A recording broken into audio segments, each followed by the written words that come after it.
Welcome to everybody. Thanks for coming and joining us on Zoom as it turned out. And I apologize for my super messy background because I should have found something cleaner like Addie has, and instead I just have my disaster of an office. Uh, I mean, my very colorful, lively, blah, blah, blah, insert adjective office. So this is enhancing peer feedback is our topic, and I have a little presentation to do. Can I start out? I know some of you, I don't know some of you. Just kind of having everyone introduce themselves, and what I'd like to know is kind of like why you're here, what you wanted to learn or discuss or get out of today, so that hopefully we can maybe accomplish that. And I know everybody's screen is probably different, so I'm just going to go around in a circle on my screen. So Kendall, can you start, please? Sure. So, hi, I'm Kendall. I am a PhD candidate as of this morning in the English department. Thank you. Very exciting. I'm here. I also work, I'm a graduate assistant for the CTE, but so I'm here in that capacity, but also, I do a lot of peer feedback for my students, first in the writer department, but I'm planning on incorporating that in my lit class in the fall. So yeah, I'm just excited to learn more about how I can make that as sort of effective and engaging as possible for the students. Awesome, thank you. And Melissa? I'm Melissa Cheshire. I'm chair of the journalism division, and I'm here for the same reason. I, frequently teach writing classes, and oftentimes when I invite students to give feedback, they all love what everyone's written, and then I end up looking like, the Grinch. And I'm also curious about how to take the lessons of this and apply them to teachers giving teachers feedback, because one of the things that I've seen that I think is lacking in my department is being kind of knowledgeable and effective and helping support teachers at all junctures in their career. So that's me. Awesome. And also I'll just say welcome because you're like, I know you're new in journalism and somewhere right down the hall from me, I'm kind of pointing that way, but I have not run into you in the building yet. So welcome, glad to have you here.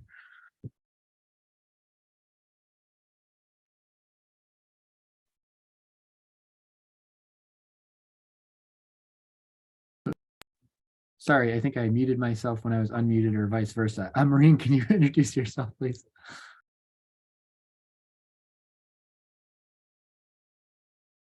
And I think you're still muted. You made the same mistake I just There we did. go. Can you hear me now? Okay. I'm Maureen McStackey. I'm an adjunct professor. I teach undergrads budgeting and financial literacy in the arts, and I teach graduate classes on nonprofit financial management. That's to the Masters of Arts, Masters of Business Administration students, and I teach international nonprofit arts budgeting and financial management to the international group, the MEMS. And so because a lot of what I do, there are projects that have multiple steps along the way. What I encourage students to do is to kind of get with people within their own like group or similar type project, like whether it's museums or theater or whatever group it is, so that they can interact with each other and give each other feedback, in addition to all the rubrics and stuff that I've laid out for them. And I just want to improve on that because I don't feel like I am getting that as effectively as I think I could or should, or maybe there's different ways that I can approach it to get more of that. They kind of all want to just wait for my feedback, which sometimes isn't as timely as when they're collaborating with each other. So that's what I'm kind of hoping to get out of it. Perfect, thank you. And I correctly unmuted myself this time. That's a win. Mani. Hi, I'm Lonnie McGee. I'm in the Statistics and Data Science Department. And I have used peer feedback for some assignments and some projects. Again, about just trying to make my job a little easier, I guess, trying to get their feedback. But I've also had an experience with peer feedback being a student, because I took a Coursera course, and that's one of the things that they make you do for part of your grade is to do peer feedback. And I found that very helpful, not only the feedback that I received, but also the feedback that I was able to give, because I was looking at other people's assignments, and it was interesting to see what they had done. Of course, now I'm more mature than most of my students, I hope. So maybe that's why I got a lot out of it. But, that's, so I'm interested in kind of recreating that model of having part of the grade being determined by peer feedback, and making Canvas do that somehow, but also encouraging, I don't know how to encourage 18 to 22-year-olds to take it seriously, because it is helpful. Well, I think you hit on one core point, which is if you make it part of their grade, then they'll take it somewhat more seriously, at least. Okay. I've just been making notes. And Paige? I am here for, well, I'm a bit of a Mark Kern's groupie now, because I watched him present as a faculty affiliate earlier. I'm like, I need more Mark ideas in my life. So no pressure there. But I also just genuinely miss conversations with colleagues about teaching. And so I'm loving every one of these that I can attend. My home department's teaching and learning. So this is something we would do all the time, but I think we were the anomalies. Talk about teaching, I mean. And so I'm super grateful to Karen and Addie for doing this again, and Mark for being an affiliate. In terms of peer feedback, I took it the same direction that Melissa did. So I am going to show my cards here. I'm way more interested in thinking through, like, how do we, but that may be a different talk for a different day. So if this is all about student peer feedback, great, happy to listen. But if it does inch into like peers giving peers feedback on teaching, I'm happy to entertain that too. But yeah, so just have done only peer feedback teaching writing. So those of you who use peer feedback in other disciplines or other types of assignments, I'm really curious about that too. So yeah, thanks for a great topic. All right. Yeah, and I hope I'll go through this, but I hope my presentation will be pretty short, and I'd rather have more discussion and talk through some of these things, because I think there was a lot of interesting topics and questions raised there, some of which I think will relate. The one about peer teacher to teacher feedback that both Paige and Melissa raised, I think is an interesting question. I didn't specifically address that, but I actually think some of the general topics I want to kind of get food for thought will relate. And Karen and Addie, do you guys want to introduce yourselves? Although people may know who you are, but we're glad to have you here, so please introduce. Okay, I'll get started. I'm Addie Tolliver, Senior Instructional Designer at the Center for Teaching Excellence. So, I mean, I'm very interested in both peer feedback from the student level, but also, faculty level. It is something that the CTE, especially particularly about teaching, we do teaching observations of the CTE, usually with staff members, but we have developed a rubric that we can share with other faculty on how to evaluate each other. And it gives a little bit of pointers on the things to look at. We can also work with departments, kind of coaching the departments on whenever you're observing a peer on what to look for and the type of feedback to provide. So it's kind of robust, and then it's kind of objective, and make sure that people are adding things to their pedagogical repertoire, makes them better teachers. So, but I like peer feedback a lot. Somebody mentioned something about, I think it was Monty, about how to utilize Canvas. Canvas kind of finicky when it comes to the peer evaluations that they do, like the peer review. It's not, sometimes when peer reviews happen, then people think it's like a group kind of evaluating the performance of a group mate, and in Canvas just works a little differently, but you can add rubrics to be a little more objective, and the student can utilize a rubric that an instructor can develop to evaluate the work of another student. So that's a way that you can help with the maturity level of the students, like on being a little more specific what to look for. You can develop a rubric for the peer review that they utilize to rate the work of a peer. So, FYI. Hi, I'm Karen Thomas. I'm the director of the Center for Teaching Excellence, and I'm really interested in peer-to-peer feedback because it's something I've tried to do in the past in classrooms, particularly around stories, and it hasn't always had great results, I guess would probably be the best way to describe that. And I don't know if it's how I set it up or if there's better ways of doing that than I know of presently, but it is something that I know in my grad school experience that I greatly grew from. So if I could sort of distill how to do that on an undergraduate level in a better way, that would be really helpful. All right, sounds great. Well, Addie already stole one of my things about rubrics, but I'll just pretend she didn't say it again later anyway. Great minds think alike. All right, well, I'm going to kind of whip through the couple of things I had kind of prepared, and it's really designed more as like sort of food for thought to get us discussing. It sounds like people are already using things in interesting ways and had some different questions. So hopefully it's a good kind of starting point for there, discuss and share our own experiences and what works and doesn't, and hopefully learn from each other that way. So let me, I'm going to share screen here and pull up the dreaded PowerPoint, which this is my fourth one of these this semester, which now makes 4 times in the last like 10 years I've used PowerPoint. So this has been interesting. And I did attend an earlier workshop on making good PowerPoints, which I completely did not follow all the instructions for this. Okay, let me do that. Wait, let me share screen first.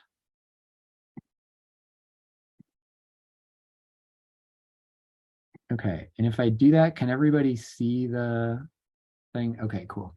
And please, I have the little side Zoom window open, but if somebody wants to stop me or has a question or something, like just yell because I can't see everybody really well in the tiny little window.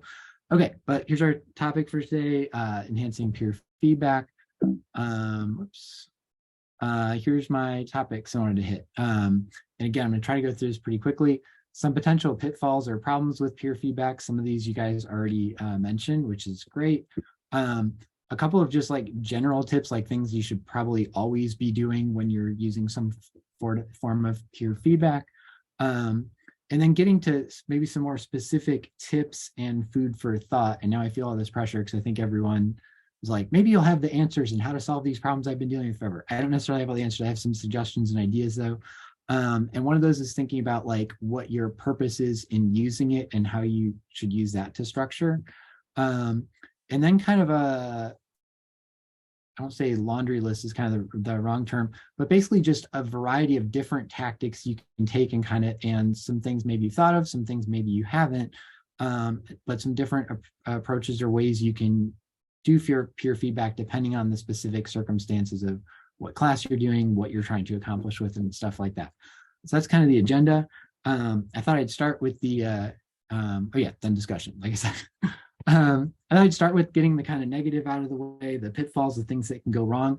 And what I want to say is I think a lot of these you can't eliminate these entirely. Like peer feedback is kind of a high risk, high reward thing. There's always going to be the potential for something to go wrong. But I think you can minimize the possibilities of some of these by the way that you structure and set things up so you can try to give yourself the best chance for success. Some of these were already mentioned, so I'm just going to kind of go through them pretty quickly. And we've probably all encountered either as students or as teachers most of these. There's a possibility if you're doing like a class session, one person really just sort of dominates it. There's the overly negative feedback where everyone just wants to kind of pile on something. There's the issue Melissa raised where the overly positive feedback and everyone's like, yay, we just love everything, it's all great. And you're like, it's not. And then you're kind of the bad guy telling them everything that actually needs to be fixed. There's problems where people just take critiques personally, or the critiquers make it personal and they're having a feud with somebody, or they really just don't like that person and sort of attack them that way. this is one that actually I've had students sometimes complain about. I think it's kind of a tricky one to work around, is where you're doing kind of a class where everyone's getting peer feedback, particularly if you have in some ways a good structure where everyone's getting sort of like what was working with the piece, what was not working with it and stuff. And then the student is like, well, this project was awesome, this one was terrible, and it seems like they're being kind of evaluated the same. That's definitely something I've run into. And one of the things with that is always reminding, like, well, if we're getting feedback on like a work in progress, that's not your grade. Like, so, and you don't necessarily know everyone's grade. Sometimes that person who had a bad project, like, I didn't come out in class and say your project is terrible, but their grade wasn't very good. But anyway, this is something I've seen bother students sometimes coming out of peer feedback. This is a spelling error. An actionable X is not a word as far as I'm aware of. But sometimes you'll get critiques that are just not necessarily helpful or unactionable. And like I teach in the film department, an example I would use is someone will come in with like a rough edit of their film and someone will be like, you know, I think this would be better if you cast a different actor as this. And it's like, well, the film's already shot. Like maybe that's useful thought for next time, but it's not really something they can do anything about. So just making sure the critiques actually are something they can productively work with. And sometimes we have critiquers who are just not good at giving feedback. And this could be they don't understand what they're looking for. This is something Addie mentioned where like a rubric may be able to help. It could be that they're not, that they might know what's going on, but they're not good at critiquing. It could be that they're afraid of saying something negative about a peer and blah, blah, blah. But the possibility that sometimes, you know, fellow students just aren't naturally good at this. And it might be something that you have to train them and kind of get them practiced at. Okay, so that's the kind of bad stuff out of the way. Here's my sort of general tips. I'm sure someone can come up with some bizarre exception, but these are generally things I would say sort of anytime you're trying to use peer feedback, I would probably say should be part of your thought process and how you're designing it. Create a safe environment. You can use this meaning all sorts of different things in terms of how people feel comfortable talking to each other, what kinds of things are going to be discussed. Obviously, this is easier said than done. We could do a whole workshop, probably a whole multi-day workshop on creating a safe environment in your classroom.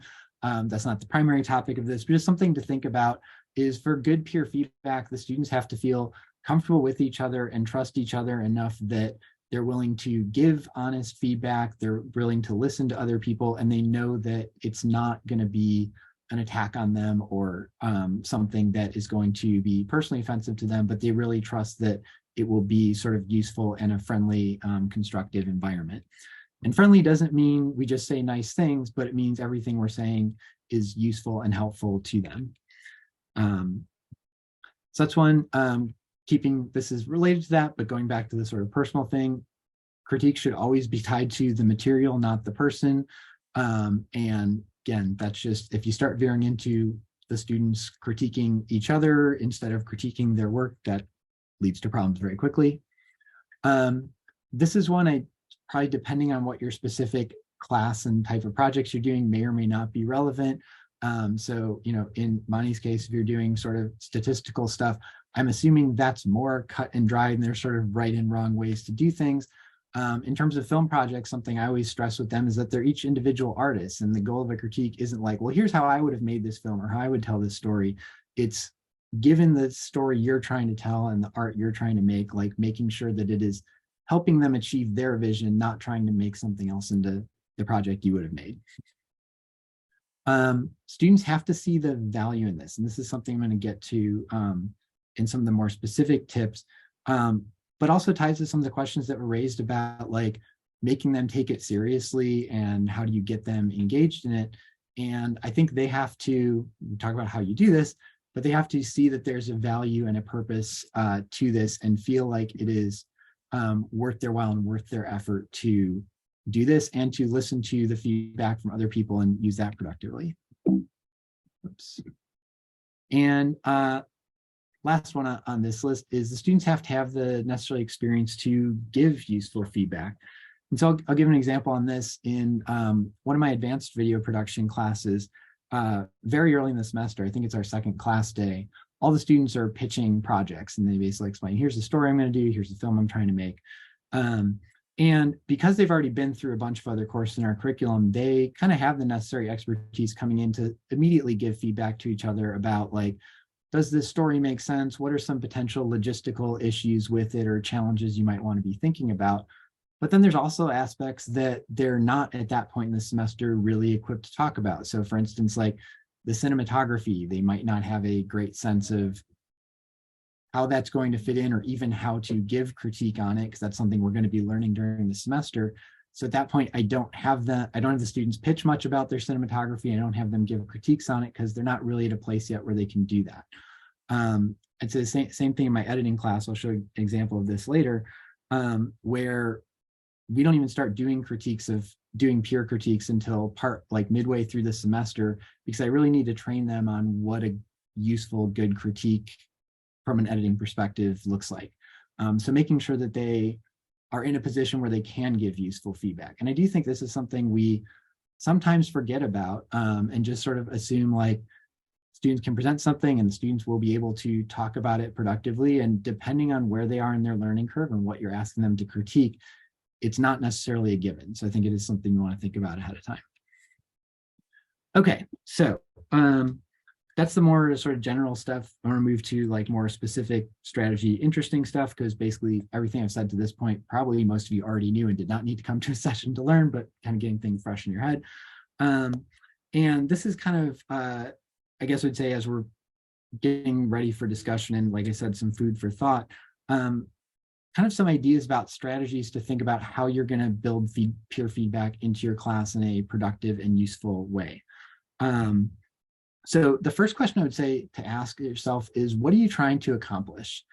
And this might seem pretty obvious, although I would say, including myself in this, I think a lot of times as teachers, we have ideas for things and we don't always necessarily stop to think like, what is the purpose of this lecture or this activity? How does this fit into my larger course objectives and stuff like that?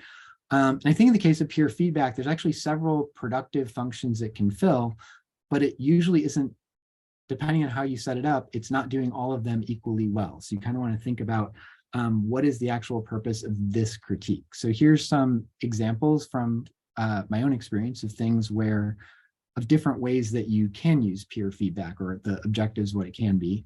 So the kind of most obvious one is improve the work being critiqued, right? I'm showing a paper in a rough draft and want some feedback that's going to help me revise it. Or I'm showing a video project that I just put together my first edit and I want advice on like how to keep editing it or what to do with the sound design and stuff like that.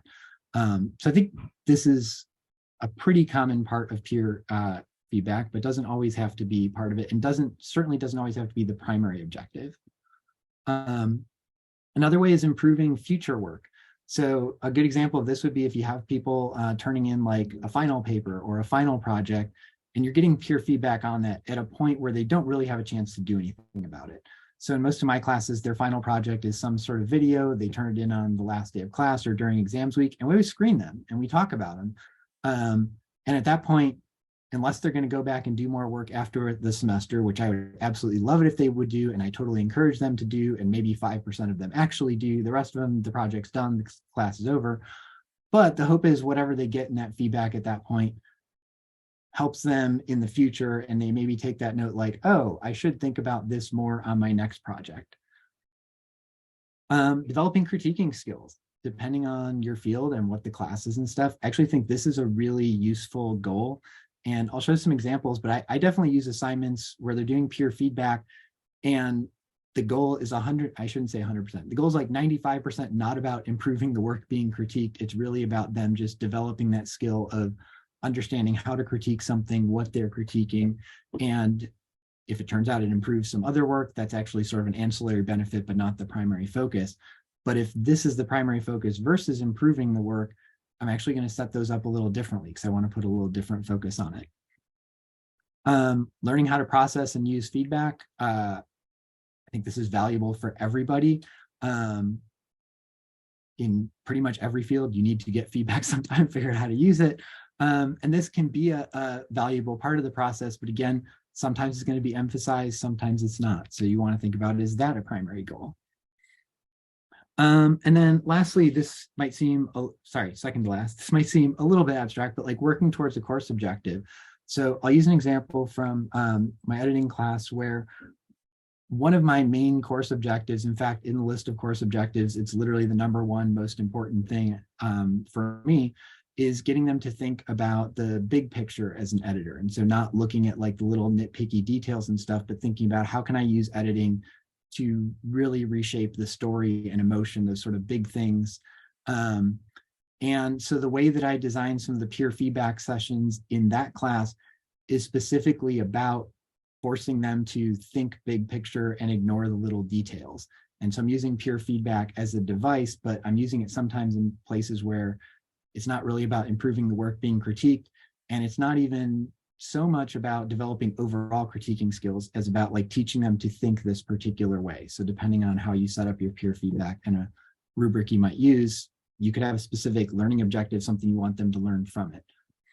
And then lastly, and I think one of you mentioned this, is just a sort of practical option, right? Maybe you have a class of 80 people and you don't have time to give all of them detailed feedback, but you can use peer feedback to make sure everyone's getting some sort of level of personalized feedback from a couple of other classmates if they're still waiting for your feedback, or if you're not going to have the chance to give detailed feedback on everyone's assignment. So there can be just a purely practical goal. Okay, so I think honestly, asking this big question, what are you trying to accomplish? You're all smart people, like would give you some guidance if you kind of start from that foundation of like, if I know that, then I can start to think about, well, what's going to help me achieve that in terms of how I'm setting this up. So I really think this is a good foundational point. So if your primary goal was for them to, learn how to critique, you might want to focus more on them practicing giving critiques, and then let's critique the critiques. And talk about what they did well and what they didn't in terms of that. On the other hand, if it's primarily about improving the work and you want to see how the feedback is doing that, then you want to make sure there's chances to get peer feedback multiple points along the way. And then that there's some sort of evaluation at the end of like, hey, how did that feedback you got improve your project? What was the progress that you made from step 1 to step 2 to step 3? As you got this different feedback. And again, if you're sort of emphasizing that in the grade and explicitly telling them this is what we're trying to do, that's going to sort of force them to think that way. So there's that sort of big picture stuff. And then the granular details are going to depend on your specific context. But as kind of fodder for the discussion, I wanted to wrap up by just kind of sharing a few different tactics that might be useful depending on your particular situation. And I call these sort of tactical options because it sounds, I don't know, I like the kind of military sound of it somehow, like we're in a, we've got a big strategy here, got your big picture strategy, and then what are the specific tactics and details we're going to use to achieve that. Some of these would work in some contexts, some of them won't in others, some of them can be combined, some can't. I'm not actually advocating in general for one of these over others, although we can talk about that in the discussion, but just different possibilities to think about that maybe you haven't tried some of these or haven't thought about some of them. Or maybe you'll have because you're smart people, who knows? Then this will get all fresh in your head and we'll be ready to discuss. So one thing is just sort of like, what scale do you want to do these on? So I know, I tend to teach smaller classes where it usually is possible that we could kind of screen a project and the whole class responds, and we'll talk about some tactics for how you might do that. But also some things where I'll pair people up one-on-one and they just sort of have a dialogue about a project, or things where they're working in, divide the class into several small groups. So that's one choice you kind of have to make about how you want to set this up. And there's pros and cons to each that we could discuss if you guys want.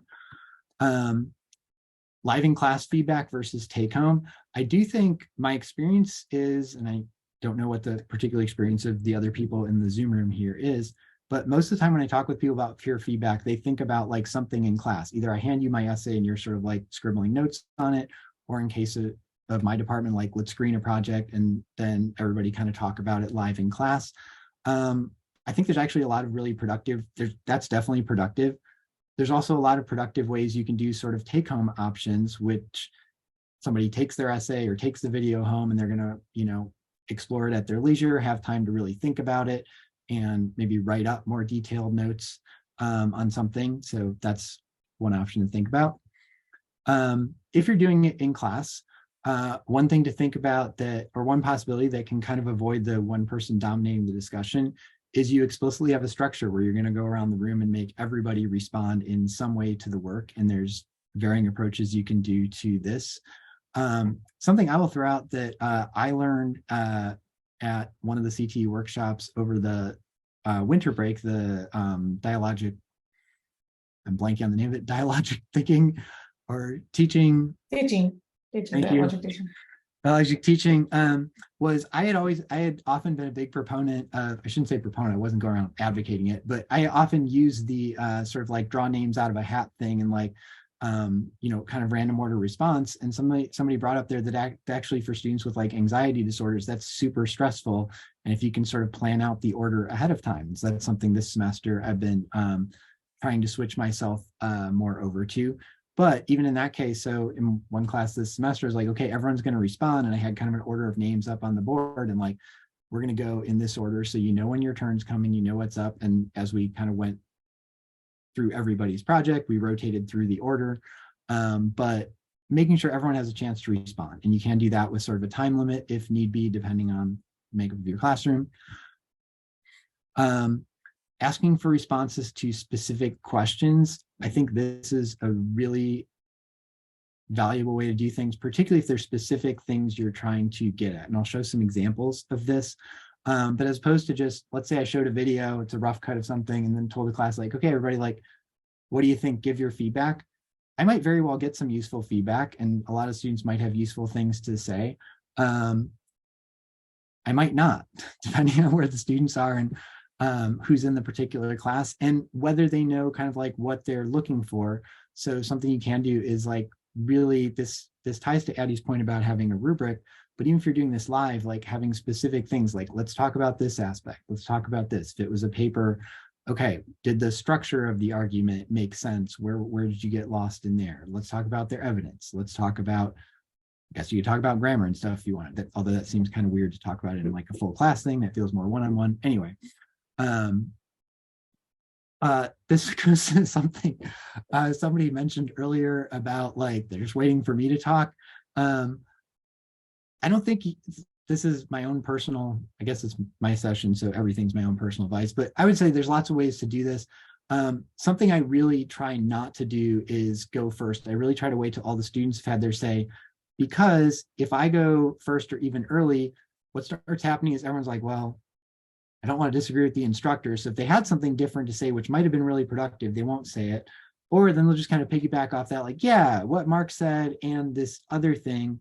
And you don't get kind of the full range of responses. So generally, if we're doing a live feedback session, I would prefer to go last and kind of make sure everyone else had a chance to talk first. And then sometimes, like if I say something that sparks someone else have some other idea, it's not that I'm like, nope, I went, I'm last, we're done, but making sure everyone had a chance to talk first. This is one, there's kind of different approaches too, but thinking about if we're critiquing this person's project, do they get to respond to the critiques, or do we, like, they have to just kind of take it all in and process it? This is one that for me depends a lot on the specific class and what you're trying to accomplish with it. Sometimes there can be a really valuable back and forth. Like if somebody says something, they're like, well, I was trying to do this. Did that come across? And then people can say like yes or no, or, oh, if you were trying to do that, let's do this. But sometimes it also can get into sort of like a defensive, like, well, let me explain to you what I was doing and why I made all these choices and blah, blah, blah. And if things are veering that way or if you are in a particular class or situation where it's likely to veer that way, I think it can also be more valuable to just not let them respond, like take in all the feedback, you're going to do with it what you will, but something to think about and have a plan for. Because what you don't want to do is change this midway through. Like first 3 people got to kind of respond to their feedback, and then you're like, no, this isn't working. Everyone else, you don't get to respond. Like that feels awkward and unfair. Okay, this is one of my favorites. If you're doing feedback, ask people not just to identify problems, but they have to give some sort of solution. And so, again, I'll put it in the context of film because that's what I do. It's great if someone says like, hey, I didn't understand why this character was going to the store here. Like I was confused, I didn't get the rationale. Okay, that's useful information, but it's more useful if you can tell them, I think based on the footage you have, if you put this line here, that would have explained it. Or if you put this scene in front of it saying like, man, I'm out of toothpaste, then we'd understand why they were going to the store. So give them some sort of potential solution. And the thing I really emphasize in classes where we talk about this is it doesn't have to be a guaranteed solution that's going to work. Sometimes you don't know these things till you try them, right? You might say, restructure this part of your essay, and you try it and like, well, that was a disaster. Let's go back to where we were and try something different. But give them some direction to head instead of just offering problems. This is more helpful for the person being critiqued. Again, this is particularly in a case where we're looking to improve the final product, and that's part of the objective. But it also keeps people from just sort of piling on all the, like, listing all the negative things, which kind of we all like to do, right? We all like to poke holes in things like, oh yeah, I saw this and this was wrong and this was wrong and this was wrong. But if you're telling them you can't just identify problems, you have to have some sort of response to that and way they can address it, that can keep the conversation a lot more constructive. Addie mentioned this earlier, so I won't go in detail on this, but having a structure and a grade rubric for critiques, and I'll show you part of an example of one of these. This is particularly if the goal is understanding how to give critiques or getting them to think about certain things in their critiques, to give them guidelines for it. Don't just assume the students will know how to critique or know what you're looking for. This is also going to tell them like, hey, these are the things I think are important for this class that I want you to be looking at. This is also actually going to help the person being critiqued, because if there's a clear structure and they kind of know the form of it, they know where to look for what's coming up. And it also ensures they're getting useful feedback from their peers. I can't say ensures because somebody will still find a way to screw it up, but it greatly increases the chance that they're getting good feedback. And it's not like, well, you know, this person got great feedback from their peer and this other person didn't get anything useful because they were kind of doing very different things. This at least is going to try to put everyone on a level playing field.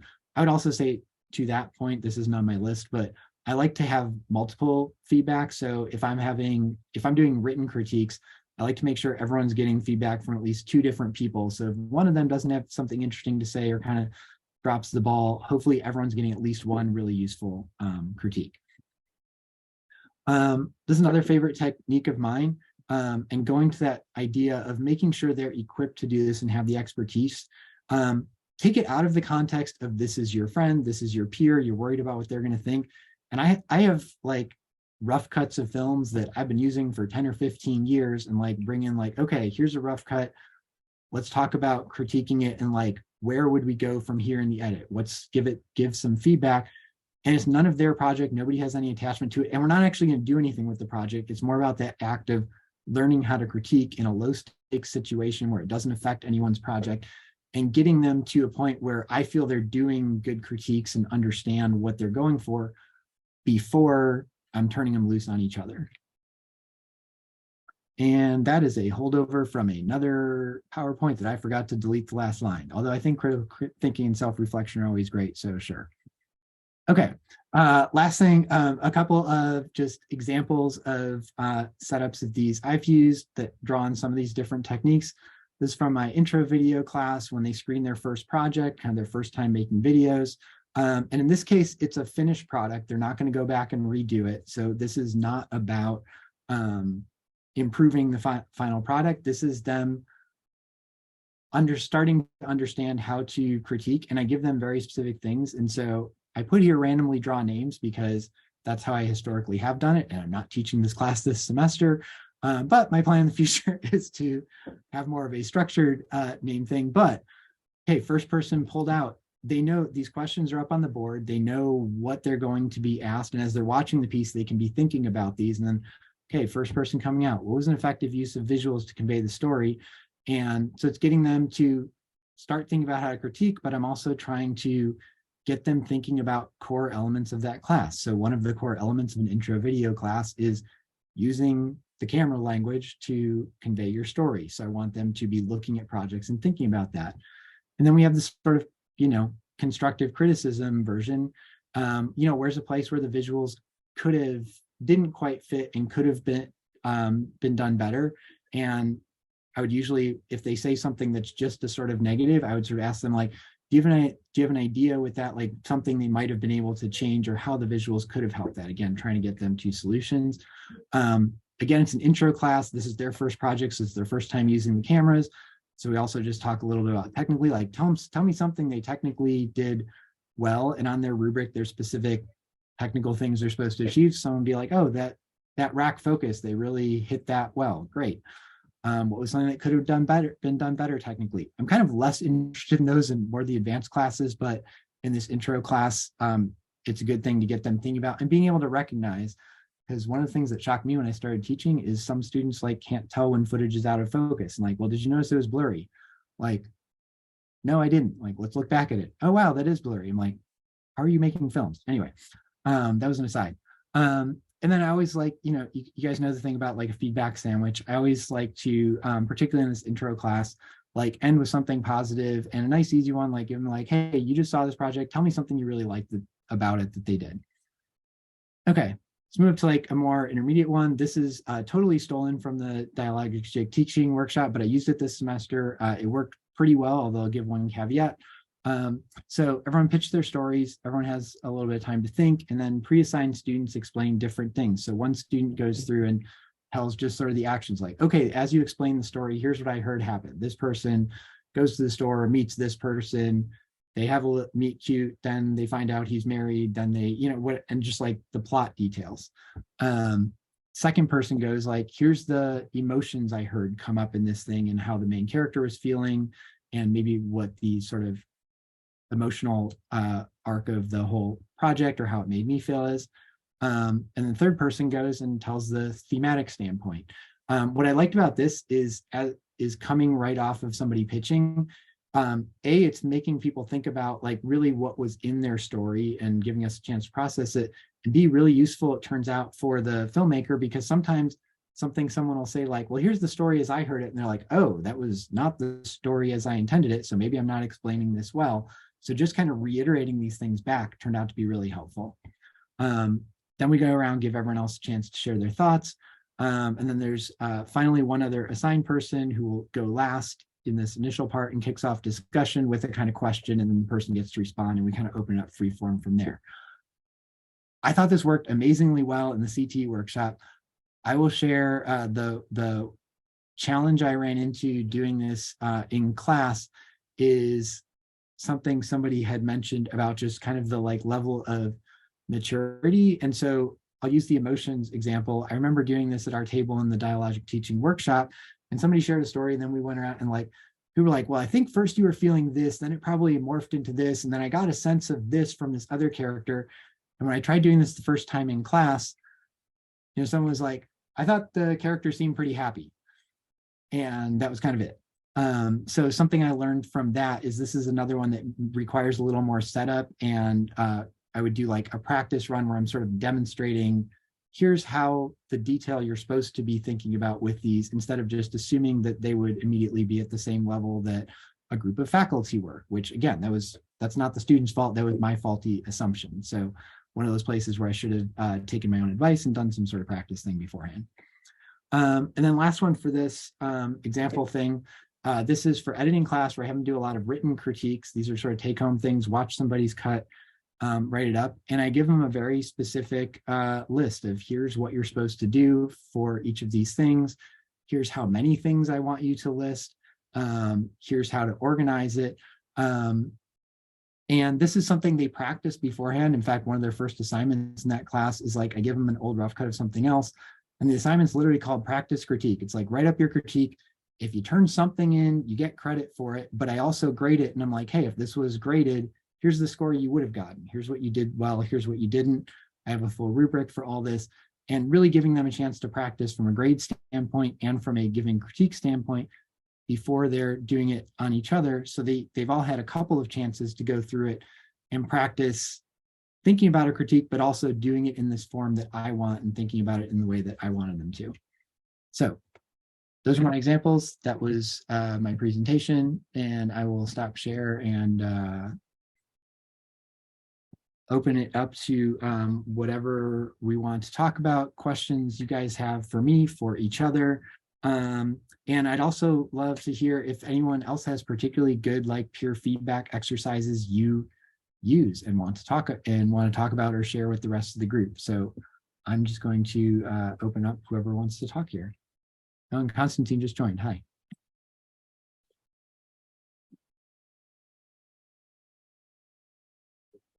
I like what I had a question as you were going through about, do you ever give the students time to think before they speak? And then you mentioned that as part of the, the assignment that, when the questions are on the board and, maybe you give the students a minute or so, maybe 30 seconds to think about what they're going to say before you actually start calling people and going around the room. So I think that's important to have a little bit of time where you can think about what comes next. Yeah, and I'll say that's also not my idea. I've heard that from many other people beforehand. But yeah, that does seem to be really helpful if you're doing live. That is one of the things I like about take-home feedback, is particularly, again, depends on the context. If you said take home this essay and proofread it for spelling, grammar, language, and stuff, like that's something you can probably do live if you have the time.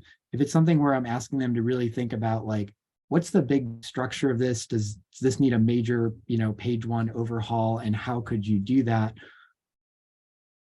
In class discussion, people will come up with some stuff, but if they have the chance to like go home and think about it and process it, you tend to get better feedback that way.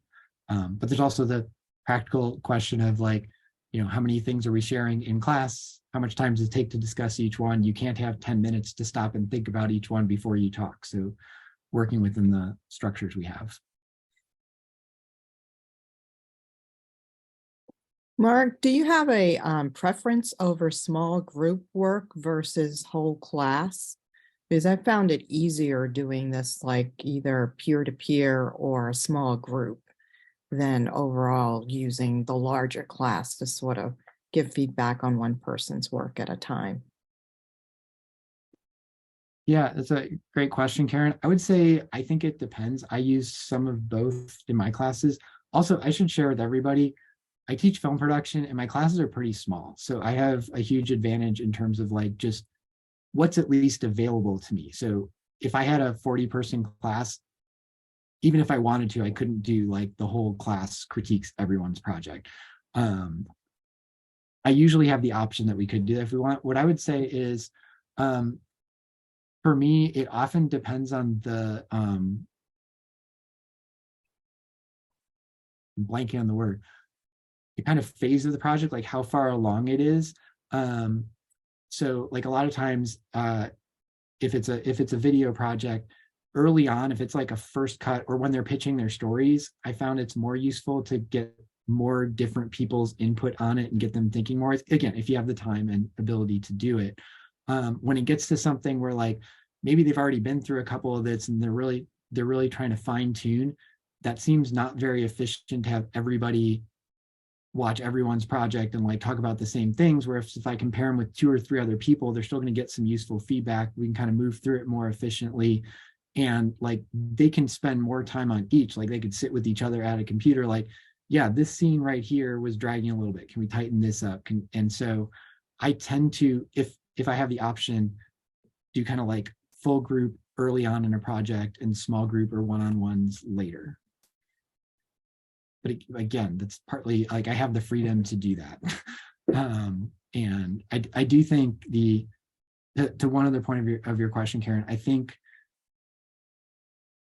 sometimes the feedback that comes out of those like small group or one-on-one tends to be more detailed and like better in some sense, but it's more limited perspectives. And the flip side is when you're doing like the whole class, sometimes you do have like 1 or 2 people who you can arrange it so they can't just like totally dominate, but who like talk more and have more ideas. Sometimes if they're in the small group and you have like the 2 people who don't share a lot of ideas or just don't have a ton to say, that person might be worse off than they would have been if they were getting to hear from everybody. Constantine, you had a hand up? Yeah, how do you make sure that the feedback the students give is good? Because sometimes, you have students of a variety different levels of understanding the material and effort put into studying a certain concept. And some students will give feedback that will be qualitatively superior to others. How do you account for this difference so the peer feedback is workable?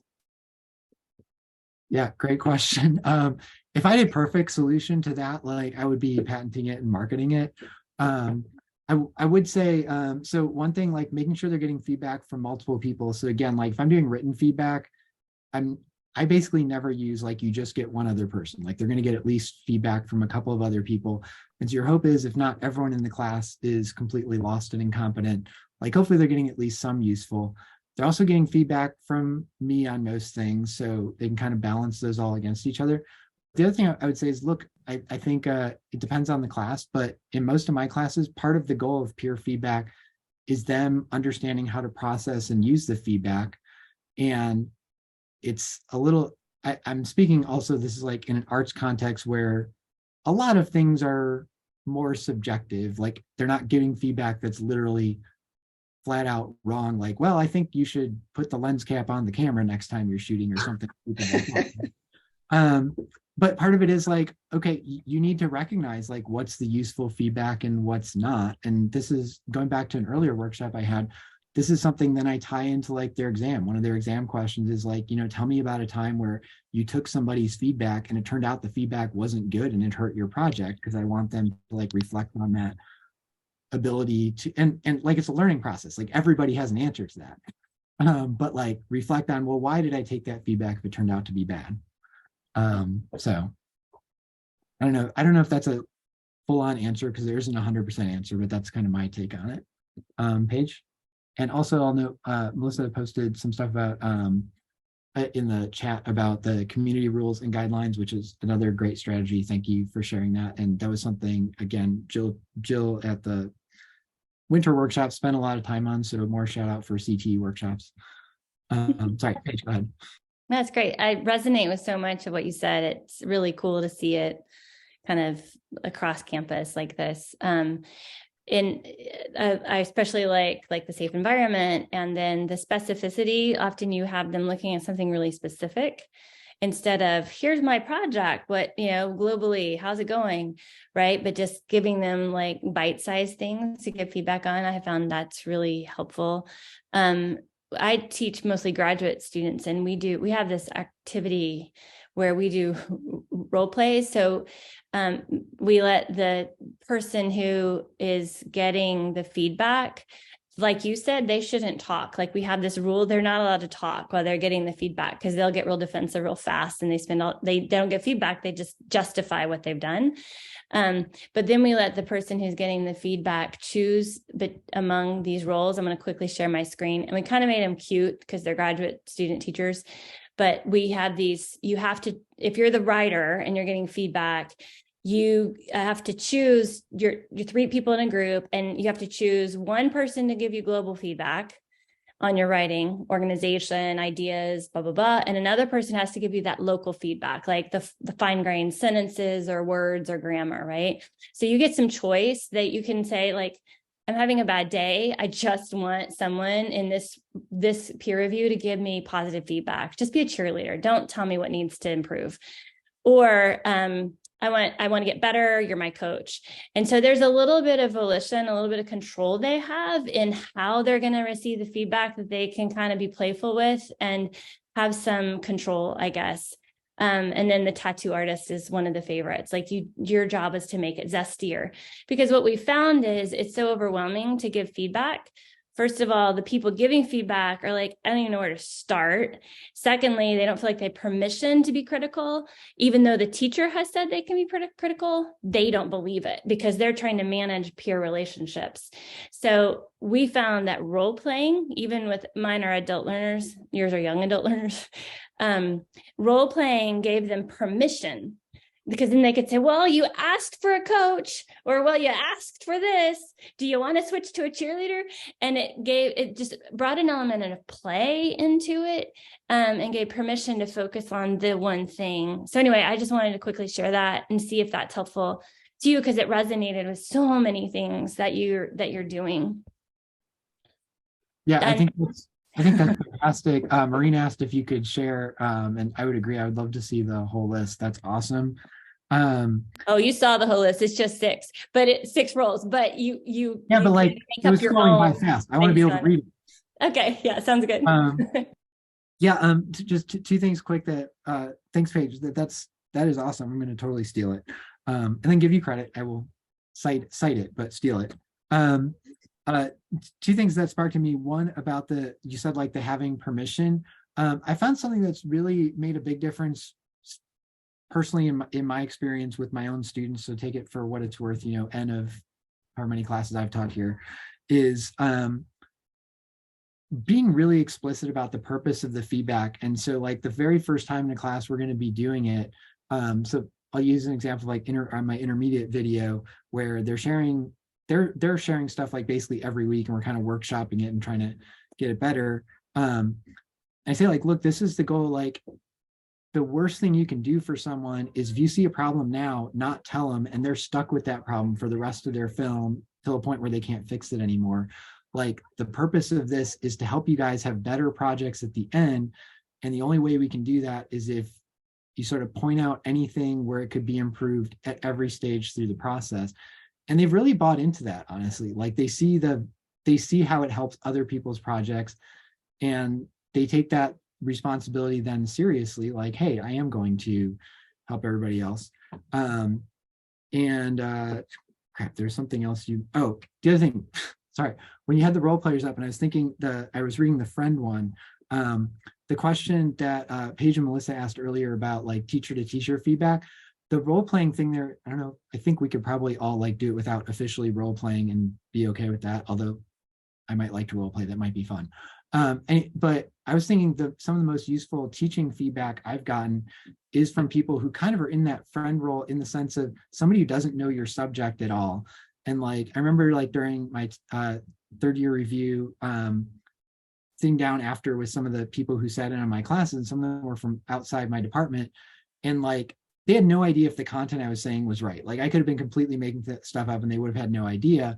But like, when they were saying like, yeah, this part where you felt like you were really engaging the students, this part I could see they were lost, this part you were just like talking too much, or like that sort of feedback separate from the content was actually really helpful pedagogically. And so that I like that sort of friend role thing. And I think that might be a thing to think about in sort of teacher feedback. Obviously, it'd be nice to have a mix, like somebody who knows your subject matter and can talk to that, but also someone who's really specifically not even focusing on the subject matter, just like, how are you in the classroom? How are you engaging the students? How are you structuring your class and stuff like that? And, you know, maybe everything you're saying is completely wrong. Maybe it's right, who knows? But like, here's what you're doing just sort of as a classroom presence. So I want to tie that back. Maureen, you've had your hand up for a while. Thanks. Go ahead. Oh, no problem. I was going to ask, and we touched on it earlier, but in terms of, I've learned a great deal from this. This is wonderfully helpful.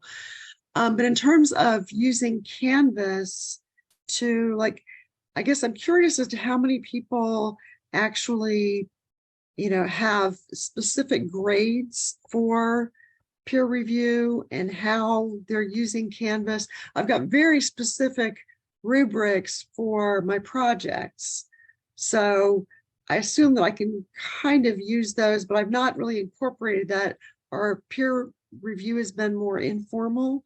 So I'm curious as to how best someone who's using Canvas for that might want to address that. I'm going to share screen quickly. I just pulled up on Canvas one of my critique assignments where you can see it's like in Canvas.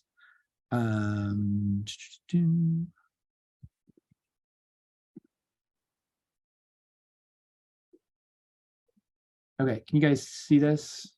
Yes. Okay, so this is a written one where that's editing class. They're critiquing other people's rough cuts, and so you can see. Sorry, that's blocking my screen. So you can see I have the rubric over here and details for all the things like what I am looking for in there, and can just sort of grade it there. So I'm using this for this way. one thing I will say, that if somebody has a solution to this, please let me know, is in this case where they're giving feedback for some other person. I've tried different ways to kind of how to do it in Canvas. And so there's a few options, but what I've sort of settled on that's kind of the best of several imperfect options is they have to basically submit the assignment here where it shows up in the assignment tied to the rubric and stuff, and I can easily grade it there. And then I also ask them to post it to a discussion board so the other students can see it. So like the students whose work they're critiquing also get a copy of it. And you can see here, like one of their first things is like where the notes posted to the discussion board and turned in on Canvas. It's like one extra step for the students, which I don't like.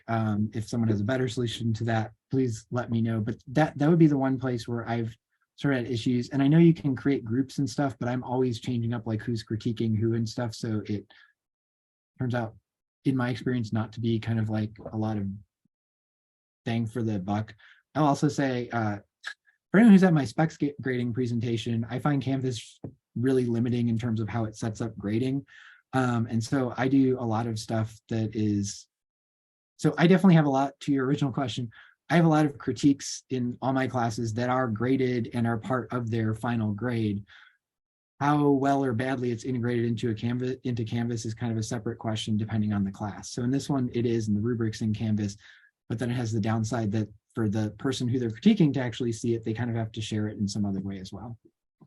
So there is a way as part of the assignment settings that you can say that you want to have a peer review for that, which allows you to assign a reviewer within that assignment that will basically have gradebook, the access or the speed grader access. So the student basically will have what the teachers can see.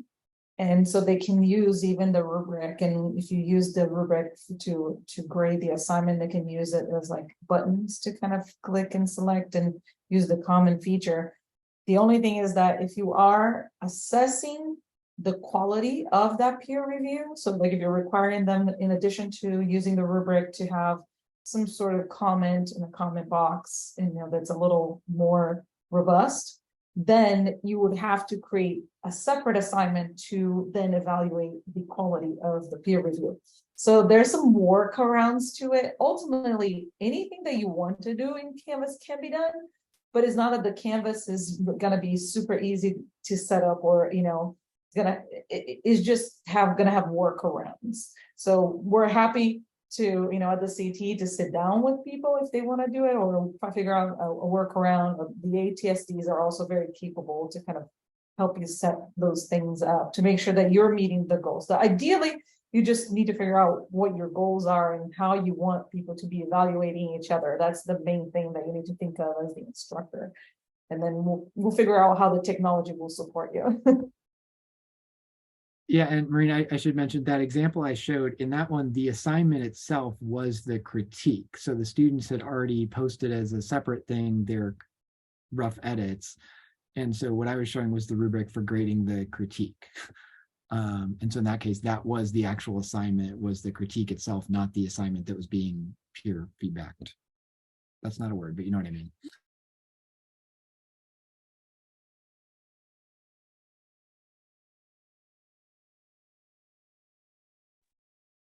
Any other thoughts, comments, questions, brilliant ideas to share with the group that we can all learn from? This was, I really enjoyed hearing from everybody else, and it got me thinking about after one of the other workshops this semester, I don't remember which one, but there were a bunch of us talking afterwards about how to do teaching feedback for other teachers and have a more robust system for that at SMU. And I don't know, maybe something here sparked something, but I still feel like that would be a really worthwhile goal on a more university-wide level, to have a better system of doing that. Just FYI, since I'm going to take that as an invitation.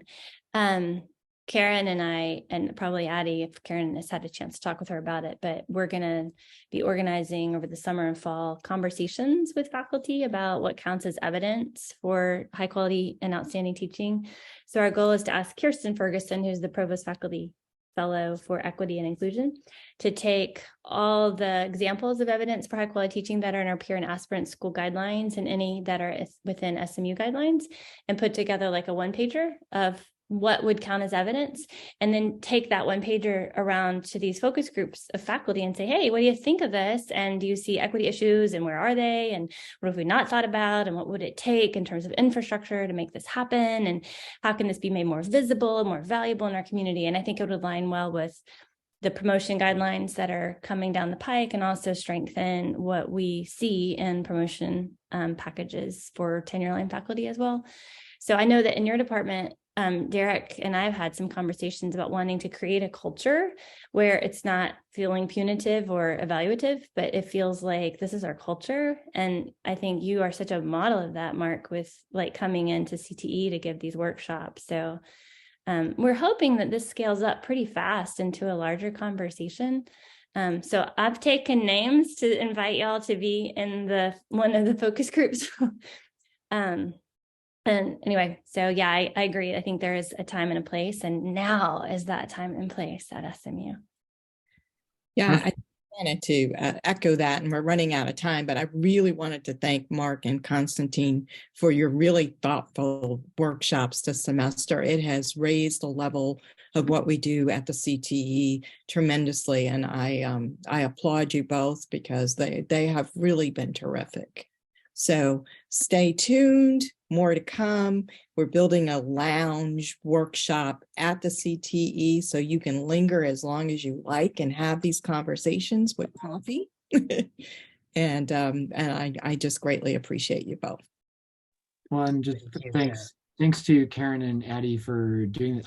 I had a blast doing these this semester. I love doing stuff with CTE in general, and just having a chance, as Paige said, about the culture, to just like talk about teaching with people, and having people show up who like want to talk about teaching is fantastic. So thank you guys for having this. And I will not be an affiliate next semester, but will hopefully be showing up at workshops led by some other affiliates so I can learn additional things as well. Not that I didn't learn from these. I learned from everybody I talked to, but to not have to do the presentation, just show up and discuss and learn would be great. But appreciate CTE doing those. And again, please check out all the CTE workshops and stuff. The 2-day one over the winter break, I got a ton out of and have already integrated into some classes. And I got some useful stuff out of Constantine's this semester. Apologies for the PowerPoints not being as good as he encouraged me to make them. And yeah, and thanks everyone for teaching. And I would also say, and I know Paige said she was taking down names. I'm not saying this as an expert in anything. I think we're all learning through this, but if anyone ever wants to talk about this stuff, I heard, I told Karen this because it was great. Like a few weeks ago, got contacted by someone in biology who had been at the specs grading workshop. I was like, hey, I'm trying to transition my class to this. Can we just sit down and talk more about it? And I was like, yes, this is exactly what I'd love to see more of happening at SMU. So if anyone ever wants to talk teaching stuff, like I'm always happy to do so. Drop a line and get coffee or get beer if it's in the evening or whatever it is. And but I love that sort of stuff. So thanks all for coming. Thank you.